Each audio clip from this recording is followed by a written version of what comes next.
Mga sisi, ano na? Anong araw na? Eto na. Update sa ating 100K budget quail egg business. Hanggang saan kaya aabot? Ilang araw na nga lang ay parating na ang ating mga RTL na pugo. Pero bago yan, marami pa tayong mga kailangan tapusin para siguradong ready na ang kanilang magiging bagong tahanan. Kahit medyo nakakapagod na, tuloy pa rin ang laban kasi gusto natin na maging maayos, malinis at safe ang kulungan ng mga pugo. Tuloy-tuloy pa rin ang upgrades at pag-a-adjust lalo na sa net, trapal, patukaan, linoleum at iba pa. Unang inayos nga namin ay yung dating kulungan ng manok. Kailangang i-adjust ang net para mas accessible at mas maluwag ang pag-ikot-ikot natin sa kulungan ng manok at kulungan ng pugo. Dumating na rin ang mga sunshade net na kulang nung nakaraan. Kulang pala talaga kaya bumili kami ng 4 pa para masakop ang kisame at ang buong paligid ng kulungan. Naglagay na rin kami ng trapal sa gilid ng kulungan. Importante ito lalo na kapag umuulan para hindi mapasukan ng ambon ang mga pugo. Kailangan protektado ang ating mga alaga. Testing! Yan o.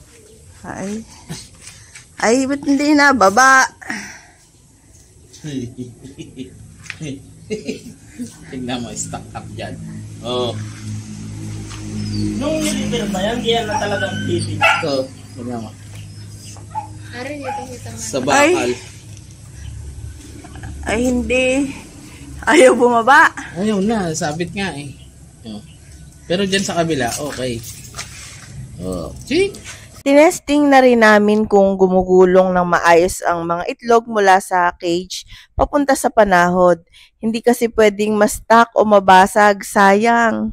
Inayos na rin ang mga patukaan. Gumamit kami ng PVC pipes at nilagyan ng rubber sa dulo para hindi matapon ang feeds. Simple pero effective. Ayan si Jong at tuloy pa rin ang pagtitesting ng mga itlog kung nagulong baga. Isa nga sa kailangan dito sa ating puguan ay ang tubig. Nasira kasi ang bubong nito nung nakaraang bagyo kaya kailangang ayusin na rin. So ginawa na rin namin ito ng bagong bubong gamit ang mga lumang kahoy na nakatambak dito sa garahe.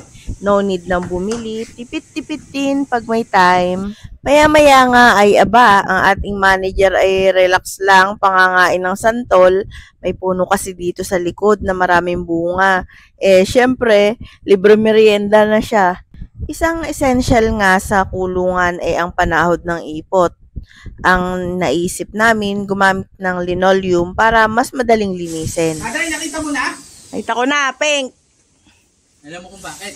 Ayan o. Kasi hindi lang makapal. Tapos, at puro babae sila. Hindi, pink. Kaya napitin mo. Galing mo rin talagang pumili ano. Oh, yan. 6 feet yun. Oh. Hindi. 6 feet.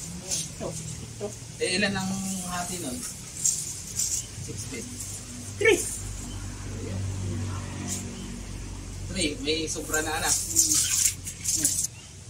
Sinukat-sukat muna ito bago gupitin para walang sayang.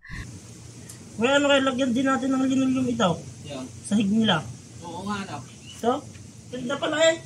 Ang ganda nga.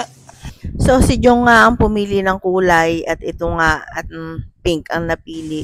Wala naman tayong magagawa kundi ngumiti at least cute naman ang kulay, diba? After maikabit, nilinis na rin ang sahig, gumamit ng mga sabon at saka chlorine para siguradong malinis at germ-free ang kulungan. At syempre, kasama pa rin sa ating serye ang budget monitoring dahil gusto nating makita kung hanggang saan ba aabot ang ating budget na 100,000. So, sa puntong ito, ang ating naging gastos, sunshade net, trapal, linoleum, nasa 3,300.